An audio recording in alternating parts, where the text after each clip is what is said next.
அந்த புது பட்டியல் வர்ற வரைக்கும் நம்ம வாக்காளர்களான்றது அது உறுதியே செய்ய முடியாது. இன்கேஸ் அந்த புது பட்டியலில் நம்ம பேர் இல்லைன்னா அது ஒரு தனி ப்ராசஸ், அது ஒரு தனி ஃபார்ம், அது ஒரு தனி கிளைம்ன்ற மாதிரி அது ஒரு வேறு வேலை.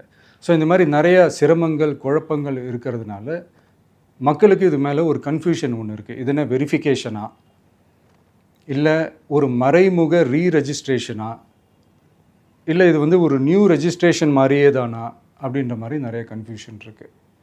அவங்க செய்ய வேண்டியதெல்லாம் ஒன்றே ஒன்று தான். இந்த மாதிரி வீடு வீடாக போய் அந்த என்யூமரேஷன் ஃபார்ம் நம்ம ஃபில்அப் பண்ணி கொடுக்கும்போது அதுக்கான அக்னாலேஜ்மெண்ட்டை அந்த பிஎல்ஓ அந்த ஆஃபீஸர்கிட்ட இருந்து நீங்கள் வாங்கிக்கணும். அது ரொம்ப ரொம்ப முக்கியம். இது நான் சொல்கிறது வாக்காளர் பட்டியலில் ஆல்ரெடி உங்கள் பேர் இருக்கிறவங்களுக்கு நான் சொல்கிறேன். இப்போ புது வாக்காளர்கள், ஃபஸ்ட் டைம் ஓட்டர்ஸ், அவங்களுக்கு ஃபார்ம் 6ன்னு ஒன்று இருக்குது. அதை நீங்கள் ஃபில்அப் பண்ணி நீங்கள் உங்கள் ஏரியாவில் இருக்கிற சம்மந்தப்பட்ட அந்த உங்கள் அலுவலகத்தில் நீங்கள் டைரெக்டாகவும் சப்மிட் பண்ணலாம், இல்லை நீங்கள் ஆன்லைன்லேயும் சப்மிட் பண்ணலாம். அப்படி ஆன்லைனில் நீங்கள் சப்மிட் பண்ணிங்கன்னா அதுக்கான ஸ்க்ரீன்ஷாட்டை எடுத்து வச்சுக்கோங்க.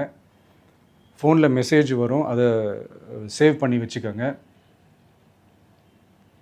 அப்ராடில் இருக்கிறவங்க கூட அந்த எஸ்ஏஆர் ஃபார்மை டவுன்லோட் பண்ணி நீங்கள் அதை ஃபில்அப் பண்ணி சப்மிட் பண்ணலாம். அதுக்கான அக்னாலேஜ்மெண்ட்டை வாங்கி வச்சுக்கோங்க.